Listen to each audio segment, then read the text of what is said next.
May the words of my mouth and the meditation of all our hearts be always acceptable in your sight, O Lord. Amen. Well, those final words of Jesus in this passage are, I think, very familiar to many of us, and a great comfort at times when we are struggling with the burdens of life and wonder whether we can carry them any further, perhaps just as we have been feeling during this period of lockdown. I've certainly turned to them many times in my life whenever more burdens seem to have been loaded onto me from work, church, family, and just daily living. There was a saying where I worked for many years: when the going gets tough, the tough get going. Meaning that through sheer determination, we can ourselves get through the difficult times if we act tough enough. The reality, though, can be quite different. Often when we try to do things ourselves without the help of others, we can make a bigger mess of things than before we started. I have a box full of tools in my garage which I've had to buy in order to put right the things I've messed up through thinking I could do DIY in the first place. Jesus knew this, and that he, through the Father, could take the burden, and that we could learn through his example. He, Jesus, tells the crowd, in gentle and humble terms, he asks us to do the same. My yoke is easy. He has the Father with him after all, and his burden is therefore light. Just in the same way, I will leave it to the removal men to shift the piano. So too should we sometimes leave it to the expert. There's a story told of a woodpecker who was tapping away at a pine tree one afternoon when suddenly the tree was struck by lightning and was split right down the middle from top to bottom. The woodpecker looked at it in amazement for a moment and then flew off.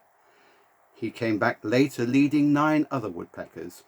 Then, with a great deal of swagger and pride, he turned to the other 9 and said, "There it is, gentlemen, just like I told you," taking the credit for having split the tree with his own beak. He was not humble, and he had misled the others, and they went away with a false sense of his own importance and ability. Jesus tells us to be gentle and humble like him, and to recognize that God can carry the heaviest burden. But we must also acknowledge him as our bearer of it. Jesus was at great pains to teach the elders and the Pharisees the importance of humility, and that we should accept God, not like our woodpecker friend, but like infants, believing and trusting. We can get so hung up on our own importance, but we can also be hung up on our attitude towards learning and knowledge. Like the elders and the Pharisees, we might know the law, we might know our scripture, we might read them every day, but unless we look at them in simple terms, their meaning can be hidden from us because we are trying to see things beyond what they are really saying. Jesus said, God has hidden these things from the wise and the intelligent, but has revealed it to infants. How often have you heard the phrase, from out of the very mouths of babes comes wisdom? How often has a child said something to you which has been so profound, so honest? That is what Jesus is saying here. We often overcomplicate things, especially our faith. Education is important, don't get me wrong, but it is what you do with that education and the knowledge that you gain. How do you use it? Do you use it wisely? Do you act out what you've learned in Scripture, or do you just add it to the list of things you store away in your cupboard of knowledge for the pub quiz? Or do you turn that knowledge into wisdom? Our perceptions, often false, can also get in the way of our faith, as again Jesus illustrates this at the beginning of the passage. The Son of Man came eating and drinking, and they say, look, a glutton, a drunkard, a friend of tax collectors and sinners.